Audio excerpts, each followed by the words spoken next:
ኢንቨንተሪ አጀስትመንት የሚካሄደው ብዙን ጊዜ በወሩ መጨረሻ ወይም የተለያዩ ፕሮብሌሞች ኢንቨንተሪያችን ላይ ሀፕን ካረጉ ለምሳሌ አንድ ኢንቨንተሪ ሽጠን ይመለስብናል ከተመለሰው ያ የተመለሰው ኢንቨንተሪ ዳሜጅ ሆኖ ከሆነ ስቶካችንን በትክክል አፌክት ስለማያደርግ ወይም በወሩ መጨረሻ ፊዚካል ካውንት ስናደርግ የኤክስፓየርድ ያደረገ ካለ የጠፋ ካለ እንዲሁም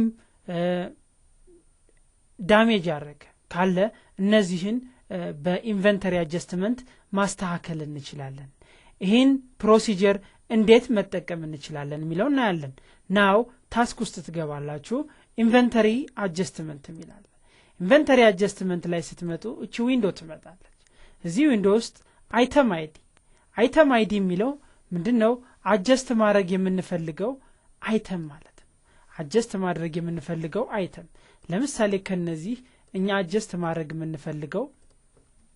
ኤስን ከሆነ ኤስን እንመርጣለን ሪፈረንስ ለአጀስትመንታችን ሪፈረንስ እናደርጋለን ለምሳሌ መንዚ እንደ አጀስትመንት ሊሆን ይችላል ለበየወሩ ምን ቆጥር ከሆነ ወይ ማኑዋሊ ኢንቨንተሪያችንን ስንቆጥር የምናስተካክለው ነገር ካለ ያኔ ሴት የምናደርገው ሊሆን ይችላል ለዛም የሆነውን ሪፈረንስ እንጽፋለን ለምሳሌ አጀስትመንት 01 ብለን adjustment date at the end of the month ከሆነ at the end of the month now cost unit cost ይላል ይሄን ተወዋለን adjusted quantity by አሁን እዚህ ላይ ለምሳሌ ስቶካችን ላይ ያለው ኳንቲቲ ሆናንድ 8 ነው ከ8ቱ ሁለቱ ኤክስፓየርድ ሆኖ ብናገኘው -2 ነው የምንለው -2 እንላለን -2 ማለት ሪዝኑ ኤክስፓየርድ ከሆነ expired damage ከሆነ damage እያልን እንጽፋለን ማለት ነው እዚህ ላይ እና ኔጌቲቭ ካረግን ኮንትራ ኦፍ ኢንቨንተሪ ነው ይቀንሳል ፖዚቲቭ ብናረጋው ለምሳሌ